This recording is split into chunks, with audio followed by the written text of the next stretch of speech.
Good afternoon, everybody. Thank you. I'm Jerry Libin, proud to be the president and CEO of Miami Beach Chamber of Commerce. Very nice turnout for the middle of July. I'm glad to see you here. Shh. Okay. So, for those of you that this is the first time attending an event at the beautiful One Hotel in South Beach, this is really a spectacular facility. I encourage you to come back, either plan a stay or at least a tour. It's a tremendous facility, and I'm happy to tell you also that within like a block, 2 blocks of the facility you're sitting in, we have almost every single business as a member of the Chamber of Commerce. Right in this building, we have SoulCycle, we have STK, we have the Continental across the street, and probably by next week, Aloft from across the street. So this is a very hot area, and we encourage you to participate and use them in your business. I also want to just quickly thank the hotel for hosting us today, and also SAV, Southern Audiovisual. Paul Lowenthal is the CEO, but today we have Rick Abati, the Regional Vice President. Rick is going to be, his team is going to be running the AV here, so thank you guys very much for what you do. At this point, I'd like to call forward the Chairman of the Board, Michael S. Goldberg, Senior VP, Gibraltar Private Bank and Trust. Michael is just about ready to finish his 3rd year, almost unprecedented 3rd year as chairman, has done an amazing job. And we have only a couple more events where we'll be able to call him the chairman. But let's give it up for Michael Goldberg, who's done an amazing job as leader of the chamber.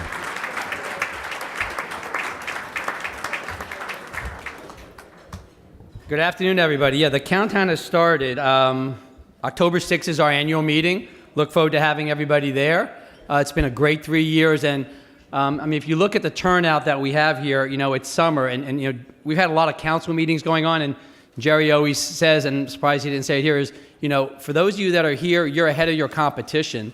While your competition is away or on vacation, you're here, you're networking, you're building relationships. The chamber does not sleep. We have literally over 250 events a year between our lunches, dinners, breakfasts, council meetings, and it's a year-round event. So I want to thank you for coming out during the summer to one of our signature events. Actually, it's our biggest signature event after a great gala that we had. First, I'd like to thank the panelists. You know, to be able to get such a great, diverse group of panelists, again, during the summer that are here, willing to give their time. I want to thank Dr. Arthur Agatston, Dr. Susan Amat, Seth Browarnik, and Daniel Serfer, and you're going to be hearing a lot more about them as we get into the panel discussion. Also, as chairman, I always say this, I could not have accomplished and done what I've done in almost the 3 years as chairman without great leadership, great members, and I always like to recognize them at the events. I'd like to recognize if you are a Board of Governor member, Chairman Circle member, a council chair, or a pillar board member, and you're the audience today, please stand up and be recognized. We could not do what we do without you, and as chairman, I want to thank you for all your support and leadership.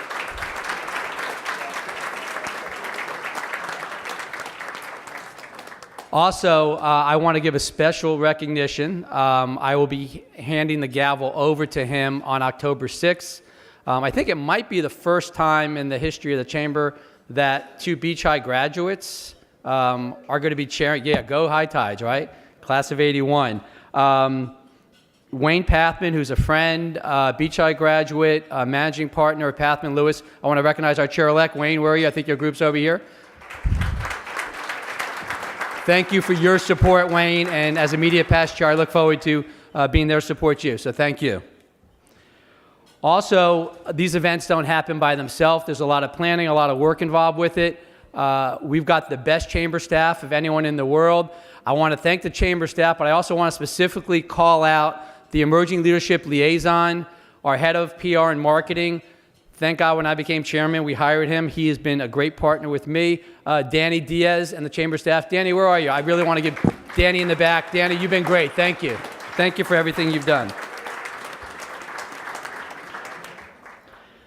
I'd like to recognize, and we're honored to have a City of Miami Beach commissioner and one of our board members who has a great partner of the chamber. He's always there when we need him to be there. Commissioner Michael Grieco. Michael, thank you. Thank you for everything you do for us. We appreciate it. Also, we have former state representative and president and CEO of Plaza Health Network, Elaine Blooms. Elaine, where are you? Elaine, thank you for being here and all your support. Next, I'd like to recognize some of our amazing sponsors. We cannot do this without our sponsors. First, I'd like to recognize our title sponsor and personally thank them also for all their support. You never would think another bank would be so supportive of a chairman that is another banker. But they have been a great partner. I want to personally thank them for the support that they've given me over the last 2 years. City National Bank, I want to thank Eddie Dominguez, Managing Senior VP of, did I say that right, Eddie? Magic CP of Marketing, Eddie Dominguez, and also Morel Inlow, AVP of Marketing. And Morel, you're great and do so much for the Chamber. So I want to thank you all for being here for us. Now I'd like to thank our presenting sponsors for today, both who happen to be new Chairman's Circle members, which is our highest level of membership, which is exciting. We have Comcast and Dominion Builders. You're going to be learning a little bit more about them in a little bit, as well as our title sponsor in a few. Finally, I'd like to thank our junior sponsor, and they're always there for us too, Mango's Tropical Cafe and Baptist Health South Florida. Thank you. You can learn more about these organizations. If you didn't see, they actually had an expo table set up outside, and they'll continue to be here after the program. If you want to find out more information about them, go ahead and stop by their booths. Now I'd like to show a short video from City National Bank, who, again, I've already said this, but they're one of the biggest supporters of the Chamber, and actually, I believe, the oldest member of the Chamber. Right, Morel, Eddie? I want to make sure I get that right. So let's go ahead and cue up the video. We forge enduring relationships because we value our people and our clients. We promote teamwork because we believe that is the only way to achieve excellence in all that we endeavor to achieve. We apply this core belief every day, anticipating opportunities to excel and attaining success through innovation in all that we do. We are large enough to give our clients what they want and small enough to provide it the way they want it. Our clients and their needs are a top priority, and we work together to ensure their experience with us results in long-lasting relationships. This is what makes us different, and this is the foundation that our success is built on. Today, we renew our commitment to excellence, a commitment that will endure through time. Based on those same values and principles, we present to you the new brand image of City National Bank.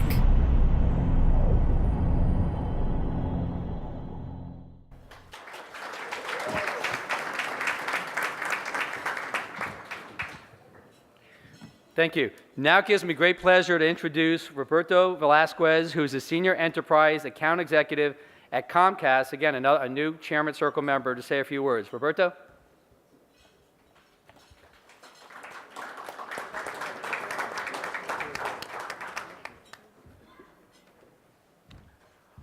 Thank you and good afternoon. My name is Robert with Comcast Business. I'd like to thank the Chamber, Miami Beach Chambers, for having us.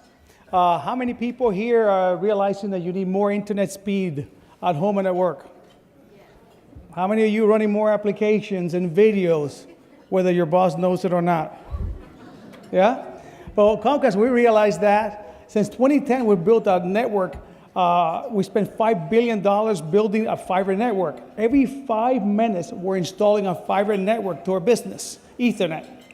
And the good news is Miami Beach, we started building fiber, and we're now all the way to Bal Harbour.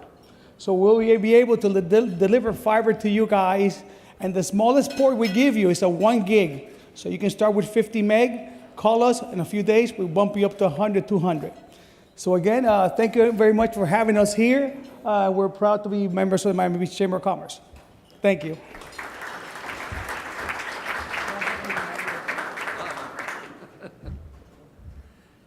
Go Trojans, right? That Miami Lakes Trojans, right? Yeah, class of 80, you said? Good stuff. Thank you, Roberto. Now I'd like to call up Project Manager for Dominion Builders, again, a new Chairman Circle member, Neil Hammock, say a few words. And I do want to recognize, actually, I had a chance to have dinner with him at our Chairman Circle dinner the other night. Mark, I'm probably going to butcher your name. I'm going to try. Mark Jimagani, who is the president. I want to recognize him for being here, and welcome to the Chamber. We appreciate it. Neil?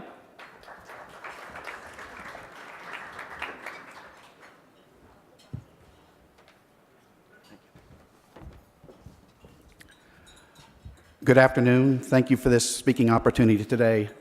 My name is Neil Hammock, and I'm honored to be here on behalf of Dominion Builders, a new member of the Chamber's Chairman's Circle. Dominion is a commercial general contractor.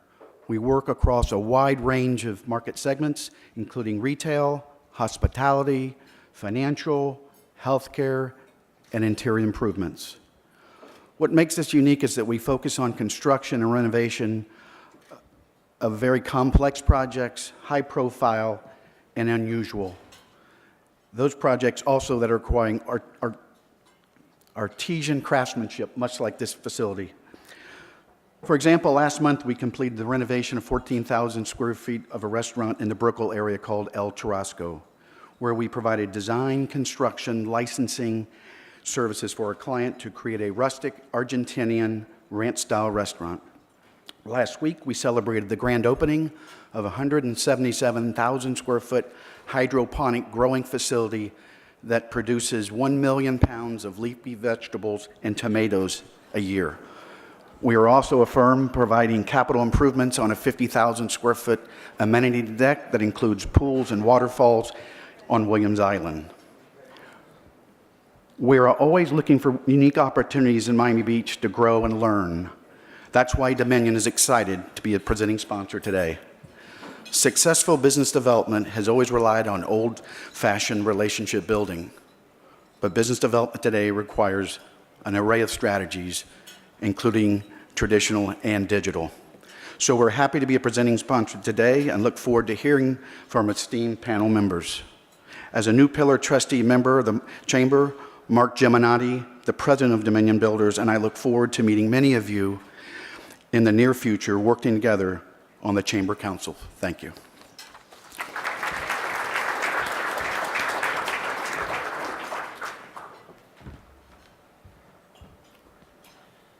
Thank you, Neil. When I started my involvement with the Chamber, it was the early 1990s. I think it was actually 1992, 1993. The Emerging Leadership Council didn't exist back then. The Chamber has evolved over the years, and I got to tell you, I kind of wish it would have had it. The Emerging Leadership Council has become a very, very key council in this organization for future leaders of the organization. This council identifies and cultivates leaders in the community, and we have some good examples of that. A former council chair, I know we've got Josh Levy couldn't be here. I think he's still on his cruise, but Richard Siegel, who are the previous co-chairs of the ELC. I know Richard's here, and I want to recognize Richard. It's a great example. Both Josh and Richard started with the Chamber, and they understood the value of building relationships and really elevating in a quick manner to a leadership role, and understand that there's a lot associated with that and time that you need to put in. Both of them have escalated, and they both actually serve on the executive board of the Chamber, not just the board of governors. So it's a great example of what this council does and really help cultivating. And there's also a mentor program that we have and that was started, I believe, under your chairmanship, where members of the board of governors mentor ELC council members. I'm happy to have Kim, who you'll meet in a minute, be my mentee, and it's really a very, very rewarding program to be able to mentor and guide the next leadership of the Chamber. The current co-chairs of the council are doing a great job. Joe Landsman from UBS Financial and Kim Cohen from Oasis Outsourcing have done a great job in keeping the momentum going that Richard and Josh started. I'd like to thank them for their service. In the past year, Joe and Kim, who is also my mentee, as I said a minute ago, have really grown this council by recruiting dynamic Chamber members to be part of the group, bringing in all-star speakers to address the council, like Commissioner Grieco, who's here, our city manager, Jimmy Morales, and by helping shape the panel discussion into the largest and most glamorous event that we have after our gala. With that, I'd like to call Joe and Kim up to say a few words. Joe, Kim.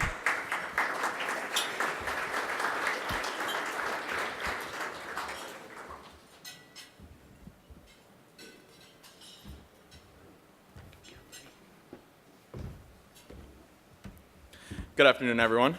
Thank you very much, Michael. We appreciate all of your support that you give us. The Emerging Leadership Council is a group of professionals who are leaders in their industry.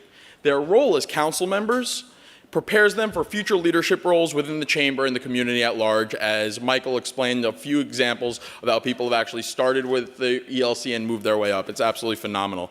As proactive ambassadors to the chamber, the members reach out to new members of different chamber and different councils, and they work to promote, encourage, and generate relationships through strategic introductions, because as Michael likes to say, create the relationship, the business will follow.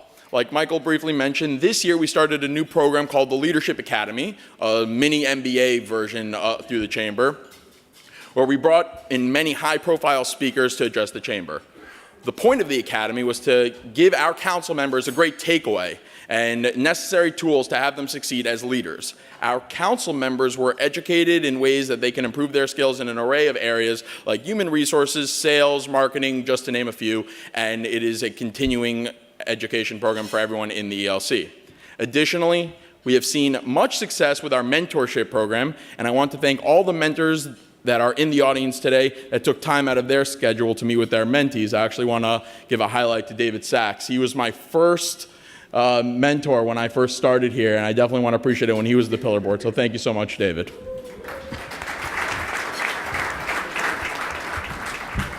So, on behalf of the Emerging Leadership Council, we'd like to thank Eddie for being our moderator, brilliant yet year after year, our guests for joining us and being on the panel today, Dr. Agatston, Dr. Amat, Seth, Daniel. I'm sure that you're all wondering at this point, what do these professionals have in common? They're from very different industries. And what we have brought them here today was to share with you their successes. These champions of business have been very successful entrepreneurs. They've built brands, not just businesses, right here in our own backyard, the great city of Miami. So what we're going to uncover today is what drives these champions, what has really become their secret sauce. So without further ado, I'd like to introduce Mr. Eddie Dominguez, Senior Vice President, City National Bank, and Director of Communications, Marketing, and Community Relations.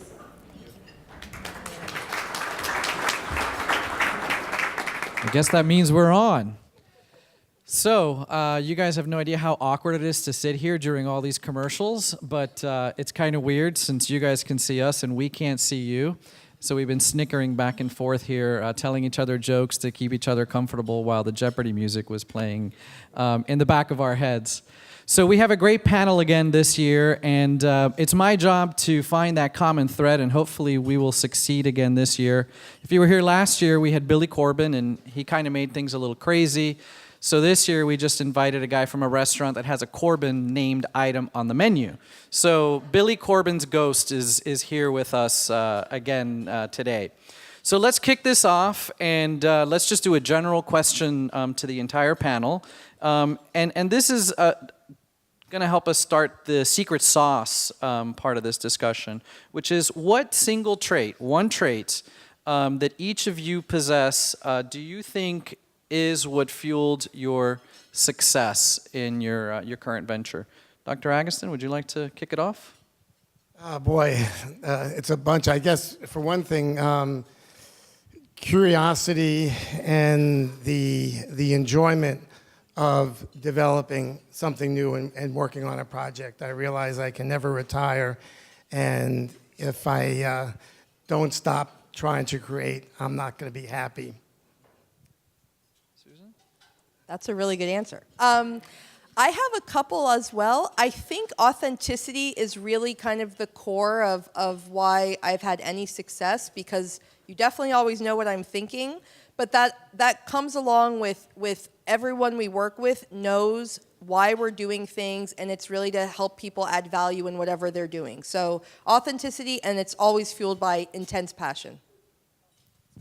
I would have to say learning, always being able to learn something every day to this day, and the passion for what you do, hard work, it can't ever die. You've got to keep that passion living inside, and it comes out throughout your work. And also, for us, since I am in a creative field, it is creativity and using your artistic judgment and the artistic the artistic passion has to keep going into everything that we do, no matter how tired we are and how many hours that we are working, right, Alejandro? I get to go last, so I got to think about it the most.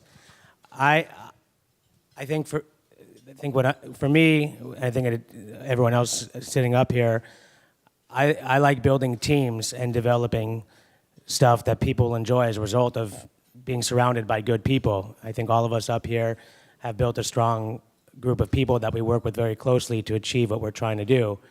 And I think that's the strength that I have at both restaurants and hopefully anything in the future is our ability to build really great people to work with and to be around.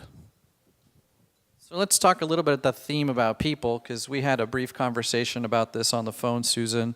Developing teams and developing culture and developing people, no matter what size of business, is really central to success.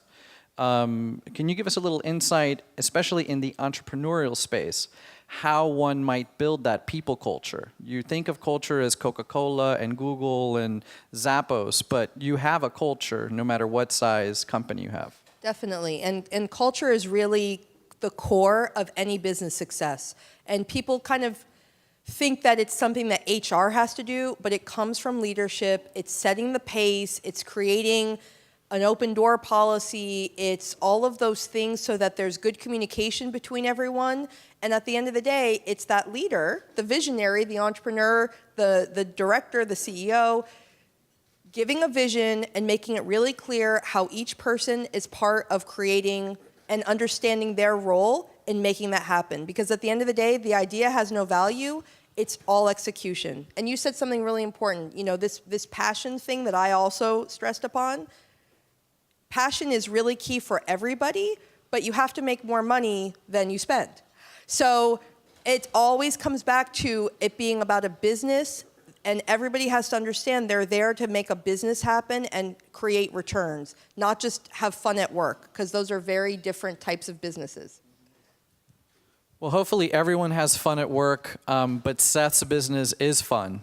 All the time. It's the nightlife of glitzy Miami. But you started as a photographer for Ocean Drive magazine, and you turned a passion into a thriving business. How does one take that thing they love and turn it into their business success? Literally no sleep. My business is kind of a different business than I would assume most of these guys up here. I have a team of about 25 people now, and managing young guys that you said it, that we have to inspire and motivate and create this passion for them burning. That's probably one of the hardest things that we have. But it's the long hours that really kill us. So, we work, the guys, including myself, will shoot at night, and then they've got to come back and edit, and they've got to do it again all day and night the next day. So, did that answer your question? Yeah, sort of. So we've heard this theme come up a couple times, which is this notion of instilling passion in people. And that's something that is really easier said than done. And I think, Daniel, you're the first person on the panel that mentioned that today. But I'd be curious if each of you had a tip or an idea for people in the audience today about how to do that in the real world environment. Do you want to kick it off, Daniel?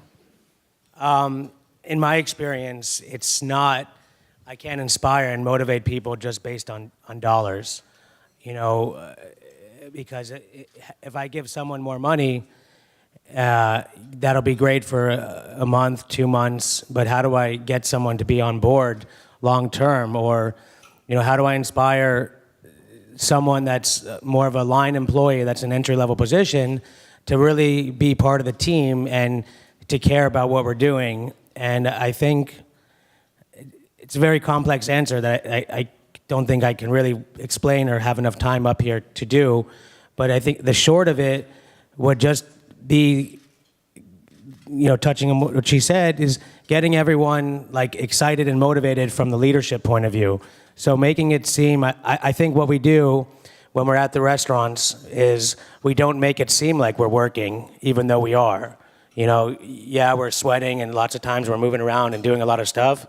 But while we're doing that, we're having fun, we're joking with each other, we're getting involved in each other's lives, and finding out about each other outside of work-related stuff. I keep my life very open to everyone that works with me. I'm like an open book. Whatever they want to ask me, they can. Even if it's like something very, very personal, I have no problem sharing. And I think that allows people to feel a real close connection with the person who is at the top of the organization, and feel that connection, through that connection, make them feel like they're part of something better and bigger than themselves, and work towards the common business goal of ultimately, bringing in more than we're spending. Any other insights on instilling passion in your teams, Susan? Dr. Agatston? I think you touched upon the authenticity piece really well. A lot of it is really making sure people know why they're doing what they do every day. I mean, even in a restaurant situation, it's not just getting the food out, it's happy customers so they come back, right? And having people be able to feel safe in an environment when there are problems, letting them know they're safe, letting them know that this is a position where they're valued. And it's not usually money that does that. It's challenge. It's being able to learn every day on the job. It's feeling like you're cared about as an individual, not just a part of a machine. So, and that doesn't take money. That takes a little bit of time to have those personal conversations. And even huge organizations, it really means that every manager, every leader just says hello. You'd be surprised how many people just don't say hello when they come in. They just walk by people. So little things like that, and letting people know that they're noticed. And when a job is done well, you even write an email saying thank you. Little things really make a difference. I agree so much on the authenticity and passion. Everybody talks about passion is important, but of course, if you don't have it, you can't fake it. And today there's so much about formulaic approaches, and if you believe in what you're doing, I think it's infectious and it will rub off on the others. Understanding your weaknesses. I've been particularly interested in the idea that we're my idiot savant theory of life, that we all have areas of strengths and real stupidity. And so in understanding that, and that certainly with my office and my environment, there are areas where I feel a lot of confidence, but I listen to everybody, particularly, I shouldn't say everybody, there are people I don't listen to, I don't respect, but there are people, no matter what level, that you can really learn from. And so understanding that you have areas of strength, but so do others. There are two big, we're going to shift a little bit to branding and building a brand now. There are two big geographical brands here, and one is Miami and one is South Beach. And you don't have to go too far into history to remember LeBron James announcing where he was going to play ball. It was South Beach, supposedly. But this is a global brand, and it's a brand that continues to grow and gain strength for a host of different reasons. Two of you literally catapulted off of that South Beach diet. It's in the name of what perhaps someone may say is your biggest brand. And you literally catapulted off the nightlife in South Beach and created a brand around that. So I'm really curious about the notion of number one, how each of you has built the brand that you have and how you have connected it to either Miami or South Beach. All right. For us, changing with the times, staying on top of, I started photography in 1998 for a man named Chris Pacello at Liquid and Barroom. and Ian Schrager at the Delano. I was both the first photographers. I was the photographer at all three places, the first person that these guys allowed in to shoot celebs and kind of show what went on behind the velvet rope, behind closed doors that the rest of the country and world would only see. So digital was just happening then. So for us, it was having the best equipment, creating this new line of work that people had done, but not very well because they weren't switched to digital. So film for us really never happened. I did it in high school and some college, and I hated it. I switched to digital, and that's how I started this, is by being having this equipment that kind of nobody was using. So it allowed me not just to take 24 pictures on a roll, but hundreds and hundreds of pictures and be able to show people and kind of get their approval and get the pictures out quick, not have to go to a dark room. So I was able to go home and literally send photos out. I had the first digital photo in Rolling Stone. I was obviously the first digital photographer at Ocean Drive magazine, which I'm still there 20 years later. And yeah, when we started World Red Eye, it was changing with the times. My business was getting hired for events, having a retainer business that was and still is all the best, hottest places in Miami, and being able to show everything that went on, not just a couple of pictures, throughout that night and throughout that event. So social media changed my entire business, my entire way of thinking, and it went from never giving a photo away to give it away and let everybody share the moments that I got to share. The people from Nebraska would get to think that they were at Live last night with Puff Daddy. So it was literally just kind of, like I said, changing with the times and maintaining that, always being able to change. Dr. Agatston, you are on sort of the opposite side of the spectrum when it comes to using South Beach as a brand. It's a health perspective on South Beach, where over here it's sort of like the party, drinking, hang out at Live with Puff Daddy. Not so much anymore. How have you utilized the South Beach brand and to overall, build your business around it? I just saw him at Live last night with Snoop Dogg, actually. So.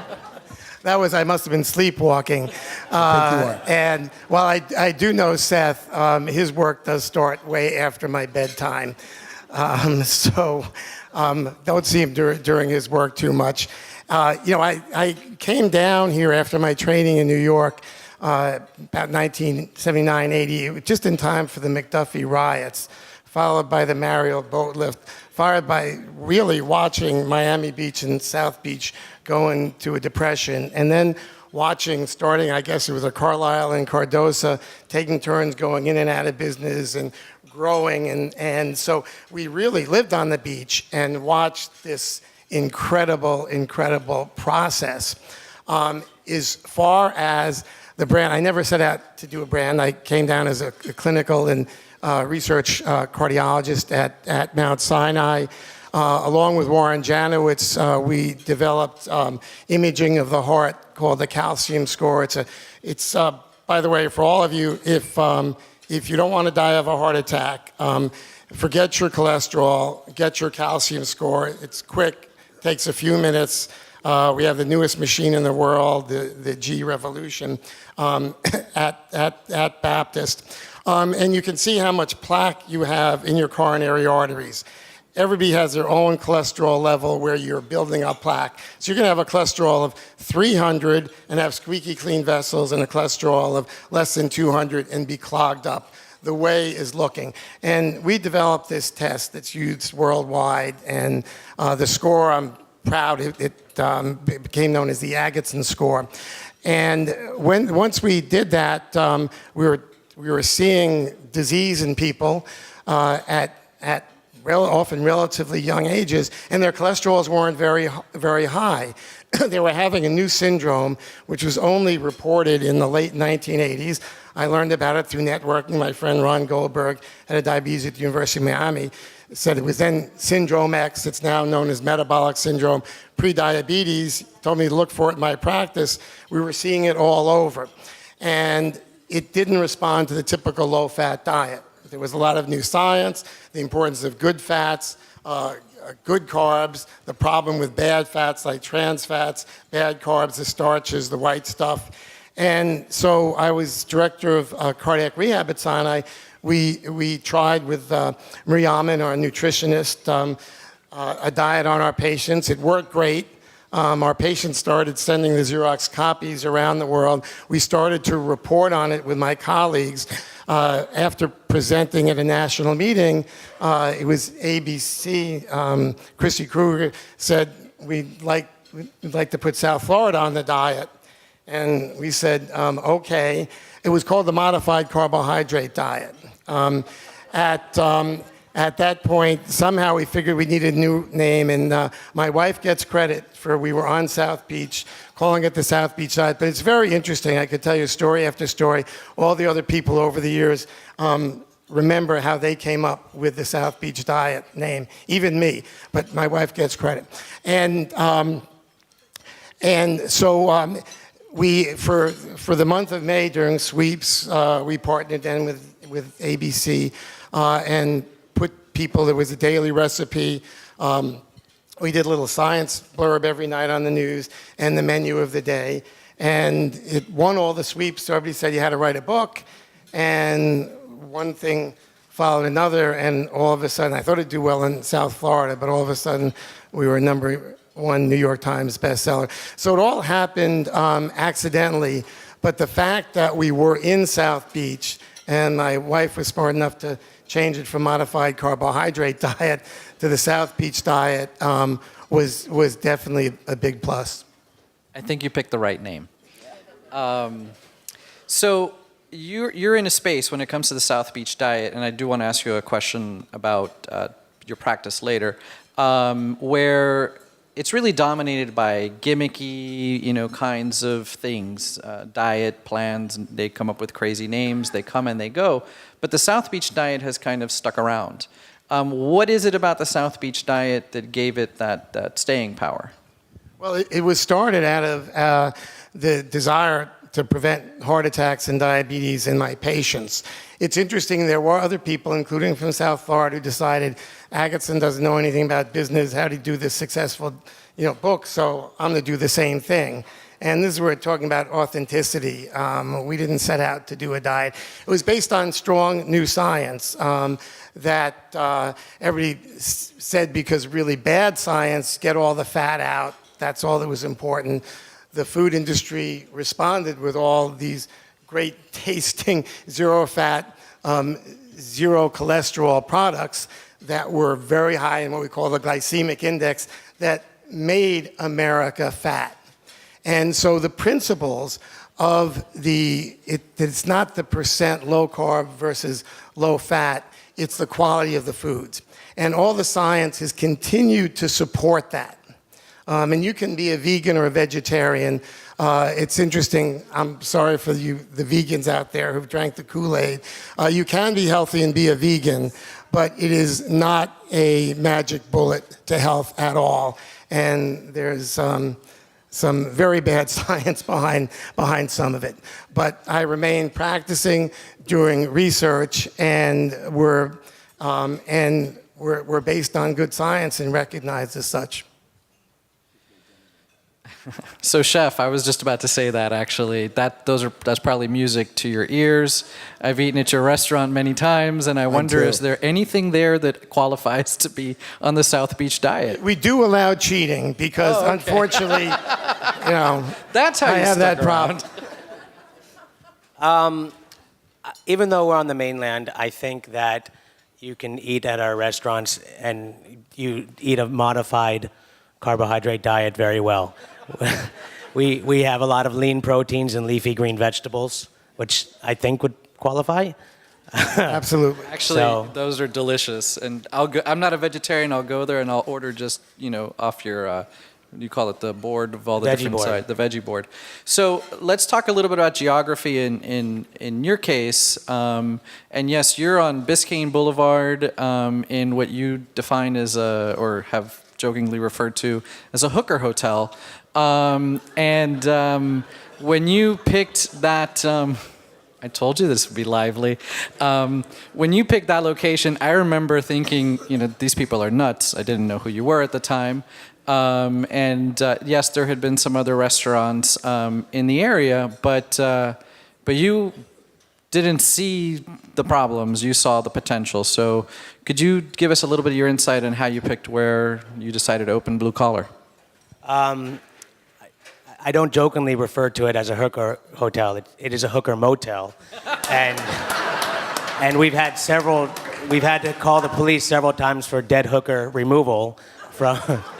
And so, when I was there, when I looked at the space and thought about taking over the space, I didn't think about anything surrounding it, or the fact that the motel that I am rent from had a element living there and renting there that probably wouldn't be a guest of the restaurant or a guest in my home. I just had blinders on and wanted to open up the kind of restaurant that I would feel comfortable at eating once a week, where people could come in and really identify with the food and have a warm experience. The one thing I understood was it wasn't the kind of restaurant that I grew up working at, which was a little bit more fine dining and more of your evening experience, where you would go to that restaurant and stay for 2 hours and enjoy several bottles of wine and have several courses. I kind of just wanted a real neighborhood gem where everyone could go and get something and get out as quick as they want, or lounge for as long as they would like as well.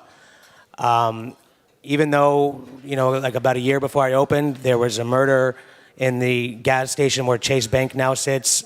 I didn't let that bother me. There was a different business owner on the boulevard at the time who told me, "You're crazy. I wouldn't let my wife go there." And I have respect for that guy because he had 2 successful places on the boulevard. I just didn't care because, one, I thought if I just open this up and do good food and service, it doesn't matter where I'm at, especially nowadays. People are like, I'll go anywhere for good food. I don't care. I don't care if it's a bad neighborhood. I don't care if it's far. I don't care whatever, if it's good. I think that, we have that kind of culture now. So I banked on that, and no one else would hire me at the time to be a chef. So it was the only way I could have a job.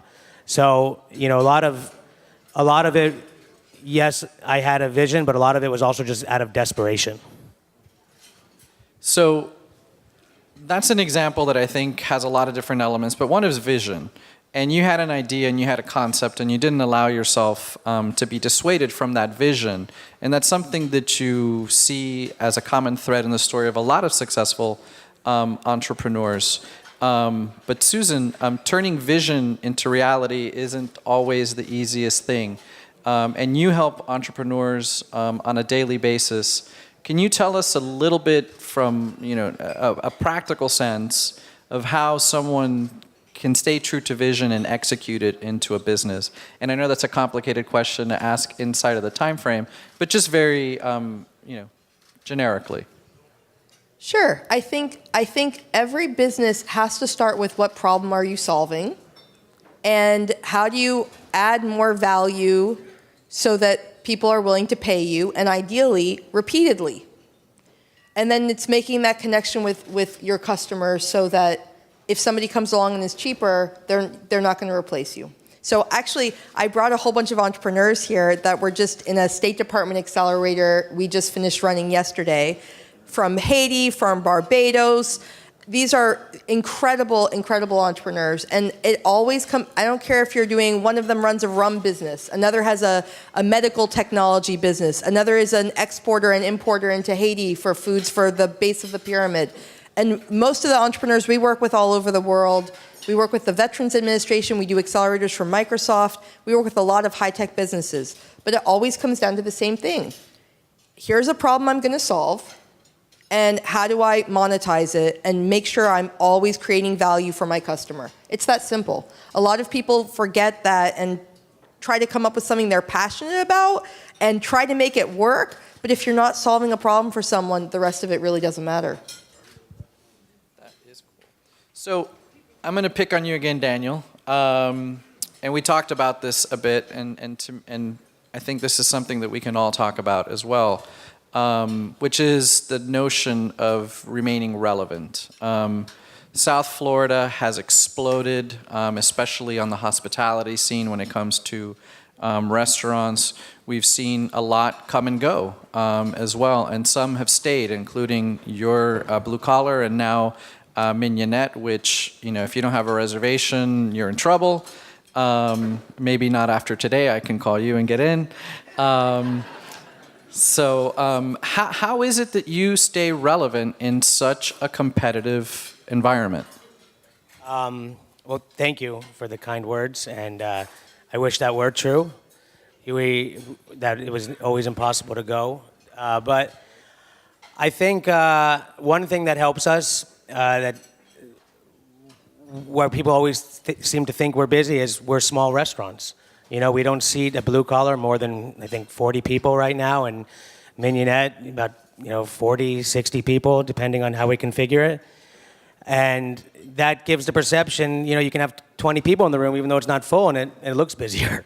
So, that I think helps us. But I mentioned, I think yesterday, we're not reinventing anything when it comes to food. We're not doing the most interesting, newest thing you ever saw when it came to food.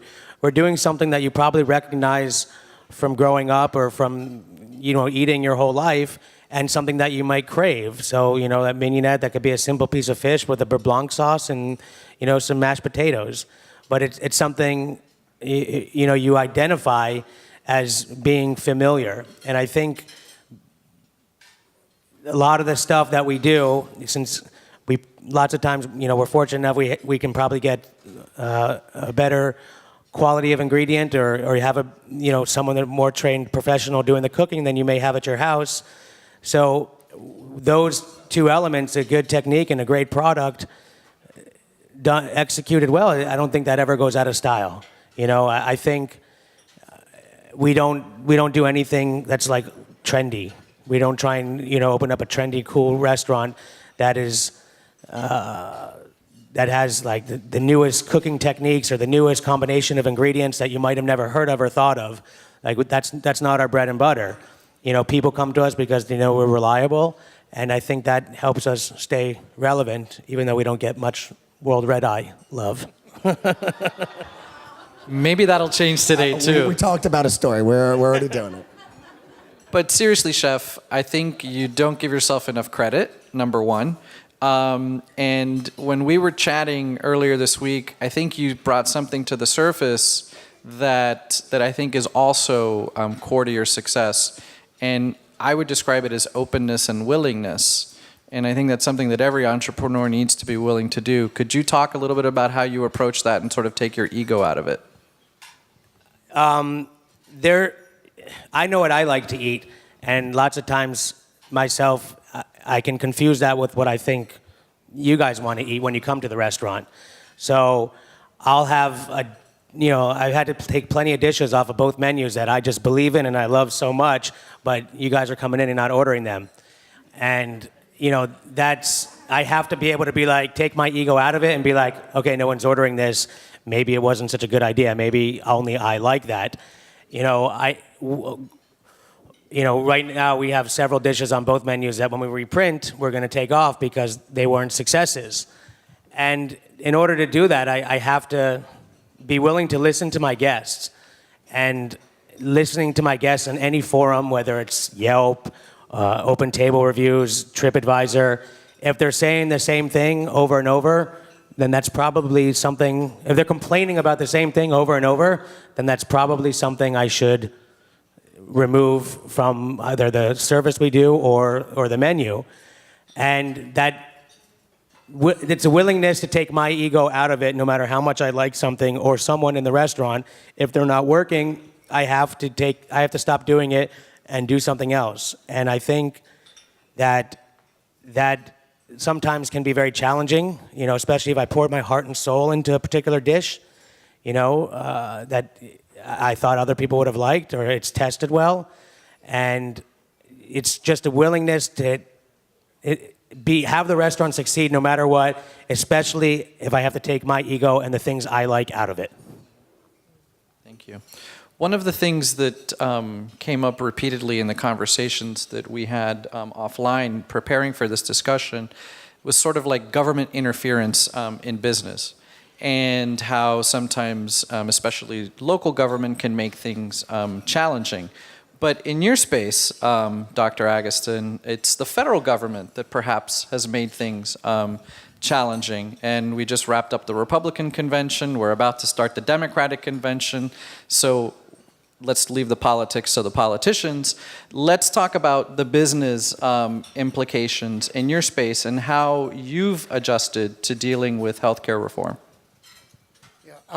Maybe I should start by quoting our mayor, who's a good friend, Philip, describing to me coming to a doctor's office today, where you you knock, they open the glass partition, and they say an expletive, I can't say, to the patient, and close the window before you can say the expletive back to them.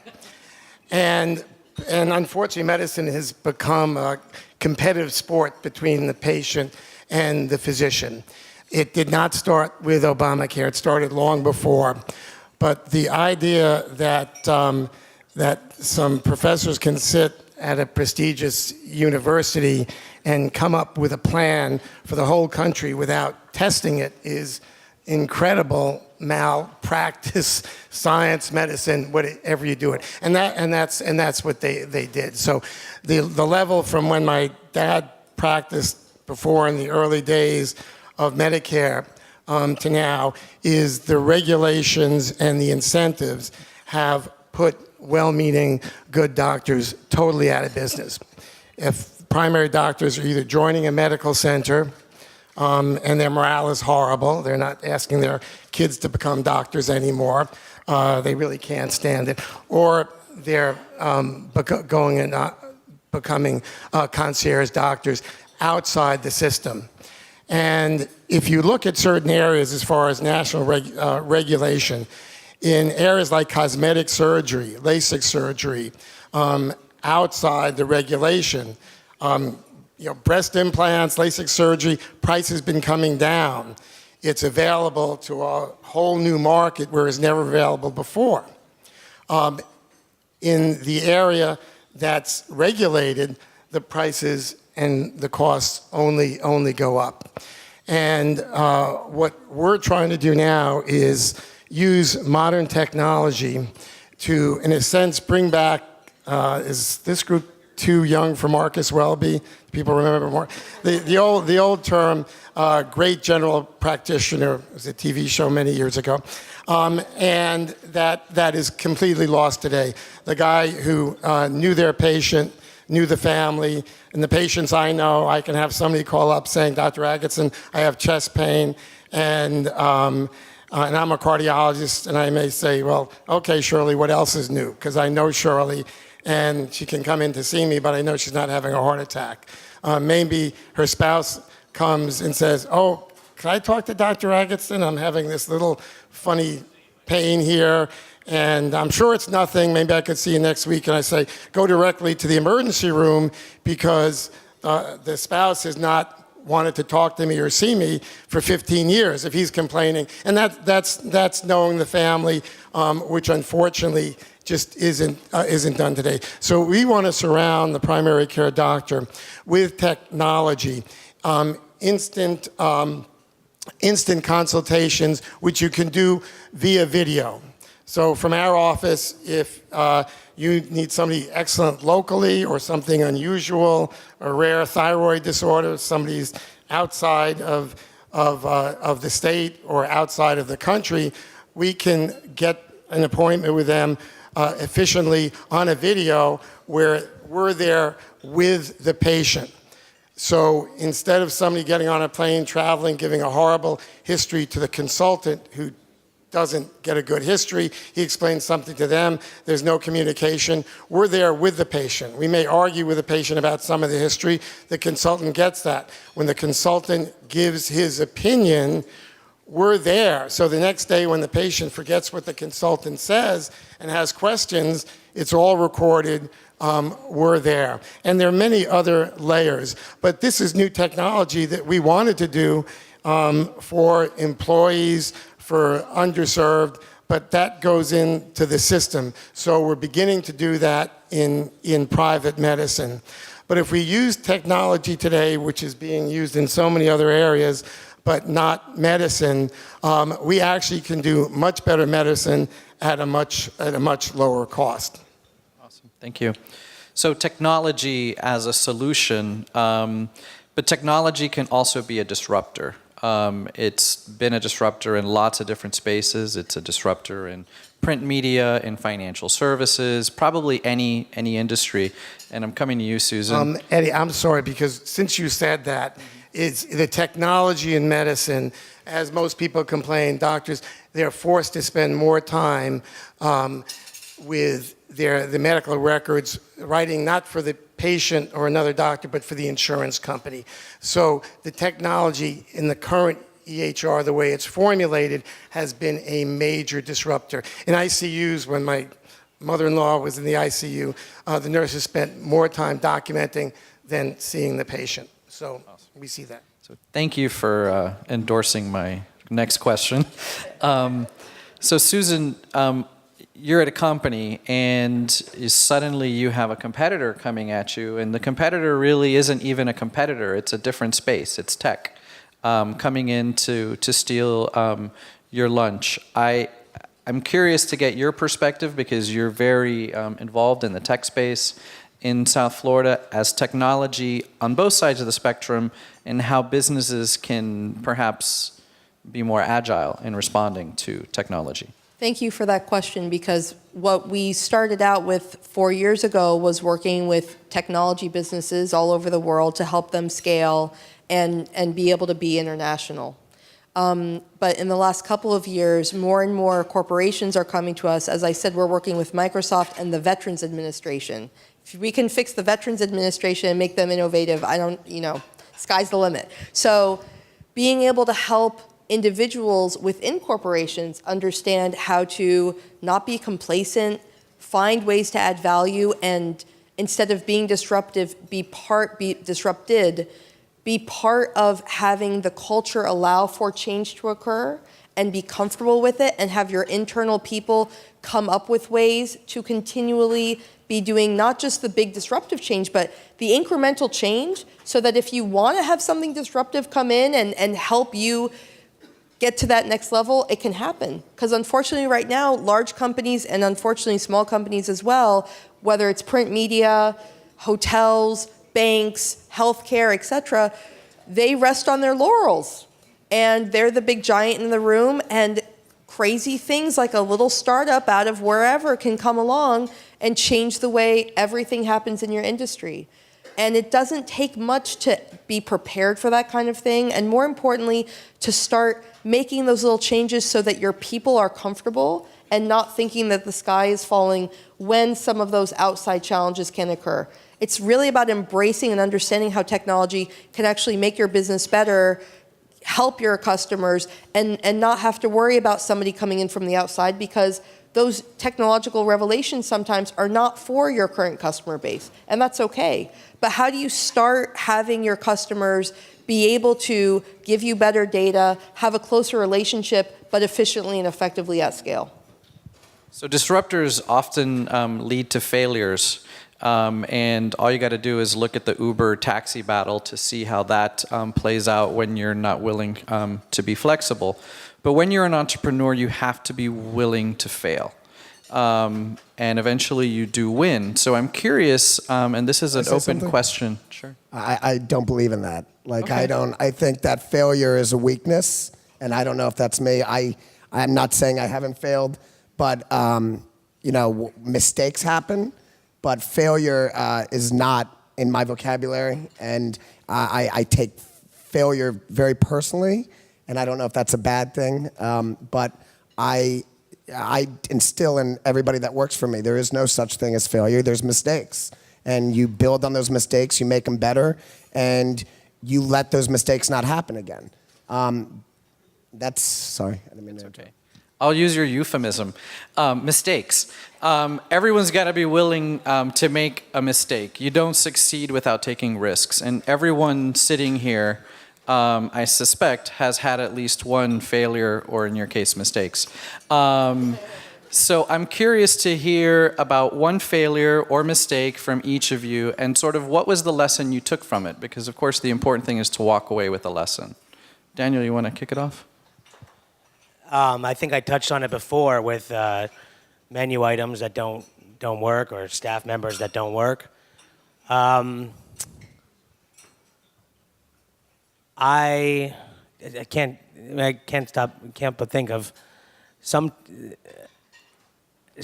those failures or mistakes end up being successful later or somewhere else. Kind of like what she was saying, it's not, maybe this technology is not for your current customer, but for your future customer. I have this one particular dish that I've been working on, putting on menus for 10 years, since I first, made the jump from a cook to a chef and was able to do things like that. And, failed at Chef Allen's, it didn't work. It failed at the 15th Street Fisheries, it didn't work. It failed at the hotel in New York, it didn't work. And it failed at Blue Collar, it didn't work. But this particular item is on the menu at Mignonette, and it kicks ass. And and I didn't really change much about it at all. And it's gratifying to see that. I think even though it seemed like it just kept not working and being a mistake, I just kept wanting to try it, because that was the one time I think I really wanted something to work, and I didn't just I kept taking it up and then trying it again, so it kind of goes against what I was saying before. But that failure maybe taught me failure is not always a failure. Maybe it's a failure at the time, but in the future it may not be. And also, sometimes I in terms of hiring people, I've made a lot of mistakes in terms of hiring someone who I thought I really wanted to work out, and it took me a lot of different hirings and firings to get to the right person. So, I know it's cliche and formulaic, but you have to learn from those failures or those mistakes. But with each time that something like that happens, like where I'm not hiring the right person, I get to see what I didn't like and what I don't like and what I don't want in the next person. So lots of times, and me and my business partner go over this, think about this a lot in terms of food and what a space looks like or things like that. We don't always know what we want, but we know what we don't want. Seth, one little boo-boo that you learned from? He said it, actually. It's hiring. For a small business, it's really hard, especially in Miami, to hire really good people. And somebody touched on it earlier. It doesn't matter what you pay them. If you pay them something, they're not happy, they will find a reason to still not be happy. So that payment, giving a pay raise might work for a month, 2 months, 3 months, but we go back and it goes back to where it started. So I think a failure for me or a mistake, boo-boo, is hiring. I'm really picky about my hirings, and I take it really personal when somebody's not happy. I take it really personal when it doesn't work out, or if it's my mistake or not my mistake. And I really do try to learn from my mistakes and make them better.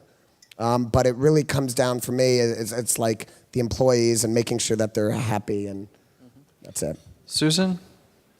I make a mistake every day, many, and so it's hard to pick one. I think the biggest challenge for me is, unlike a lot of tech businesses all over the world, we don't say what we're going to do and then maybe do it and test the waters. We've built technology and have been working with amazing clients, and a lot of people don't realize that we're actually a technology business. We run entrepreneurship programs, which is just our heart and soul, because we love our entrepreneurs and we're very good at that. But to do it at scale is really what the vision is. And we've been able to do that, but we haven't told that story well yet. So I think that that's a piece of it. It's waiting. I guess I'm too much of a perfectionist, and a lot of entrepreneurs have that problem. We wait until it's perfect. And one of the most important quotes that I say a lot, especially to our entrepreneurs, is if you're not embarrassed by your product when it's released, you waited too long. And obviously with restaurants, you can't do that. But with technology, you can. And it's very, very important. Reid Hoffman, the founder of LinkedIn, has that quote. And it's really important to test and validate with customers as quickly as possible, get their feedback regularly, because being able to be agile like that and that pace is key. The other piece I would say very consistently is hiring the right people, because it's not just about their skill set, it's about it's about keeping the culture of what we do. And for us, we work fast. People have nobody can keep up with us. We work fast. We exhaust people when they work with us, because we have to make sure that we're running ahead and making sure our entrepreneurs are developing themselves and their businesses faster than their customers' needs develop. And so making sure that our employees, they have to be smart, they have to be ethical, honest people, obviously, but they have to be able to keep up with us. And if they're holding my team back from being able to keep our customers happy, whether they're a client like Microsoft or one of our entrepreneurs, that's a problem that we can't have. So the pace piece, I mean, I've worked 15 days straight, 12-hour days. People don't realize entrepreneurs have to work harder than their employees. We're always stressed, we're sick. We have to make sure that we keep you guys happy, right? So that piece, finding the right people who can keep up, pray for me, okay? Thanks. Dr. Agatston. Well, I've had many both, I guess, failures and mistakes, so I'll cover a lot of territory. One was, talked about choosing people. When a gentleman who we met, there were some people we knew in common. He convinced us that he could really help our business, and he had a very close association with a very, very well-known head of a major national corporation. We knew he knew this guy, and because of that relationship, we neglected to vet him and trusted him, and that really, really cost us. The other general mistake over the years is just trusting people because of credentials and experts. And I think I'm past that now. You know, I've talked about areas of idiot savant. I know what I can do and things I understand. And to assume because somebody has some experience, they know more than you, as opposed to areas where I am stupid, the areas that Susan does. I mean, yeah, you have to trust yourself, but don't presume somebody presented as an expert is really an expert. And with that, unfortunately, we are out of time. I could continue this conversation all day. Frankly, it's so interesting. But Jerry Libin is taking back over, and they're going to turn my mic off soon. Can we give a great round of applause to this outstanding panel? And Eddie Dominguez, City National Bank, our title sponsor, thank you. Thank you all. It was very, very interesting. Hopefully you had an opportunity to jog your mind. You're going to take home some great kernels of knowledge. You're going to learn some things that you'll be able to incorporate into your business practice. Really, I was astounded in talking to Dr. Agatston before they started and learned that they've had over 23 million books sold worldwide. I mean, Susan is got a far-flung empire. You know, World Red Eye, World International Photographers, and Daniel, we're all trying to get in a seat at your table. So you're going to have to bust out one of those walls, take over the Hooker Motel, and make it a bigger restaurant. It was nobody here, but last week I had at least 20 guys ask me, "Where's that Hooker Motel?" Okay, so I want to just give you a few upcoming events. Now, the Chamber is very, very busy place, and during the summer, a lot of your competition, here's one of the takeaways I'd like you to have. You know, during the summer, a lot of people think, well, you know, it's hot and I'll get to it. We'll start again in September. I congratulate each and every one of you for coming out and really, looking to grow your contacts and grow your business through chamber event like this today. And we're a very, very active organization all summer long. So next Tuesday night, we have a pillar reception at the Fontainebleau at Michael's backyard in the Fontainebleau. It's Tuesday night. Wednesday night, a very unique event. Puffing with the Popo. Puffing with the Popo. So we're going to smoke cigars with the Miami Beach Police. I mean, how many of you knew what the Popo was the police? So my daughter is got a marketing background, and I said to her, I wanted to have this event of smoking cigars with the police, and what do you think I should call it? Maybe like smoking cigars with the police. And she said, Dad, that's the dumbest thing I ever heard. So that was one of my mistakes, right? But she said, give me a few minutes, and she came up with the title, Puffing with the Popo. And I said, now, is that going to be a problem? Will people be offended? So she said, no. Do you know where Popo came from? Raise your hand if you know where Popo came from. Okay, well, in West Los Angeles at the beach, the police used to ride bicycles out on the beach. And they had a shirt, and it said P.O. for police officer. Well, the cops rode two at a time in a pair. So people would say, here come the Popo. And that's where that came from. So anyway, if you're interested in smoking cigars, next Wednesday night, we're going to be doing that. September 16th, jot this down. September 16th is our real estate lunch. It's going to be at the Ritz-Carlton South Beach. It's a fantastic lunch. It's the second largest event that the Chamber has. It's going to be a fabulous panel, and we'll talk about disruptive technology. Comcast is our title sponsor. We're going to be talking about disruptive technologies and how they impact, and Compass will be on the panel as well, how they impact real estate. So that's September 16th. And the last thing is we invite all of you to our annual meeting on October 6th. And that will also be at the Ritz-Carlton, where Wayne will be installed, and we'll say thank you for a great job to Michael. So I want to thank all of you for coming out today and wish you a great summer, and see you next week, hopefully at some chamber events. God bless. Thank you all very much.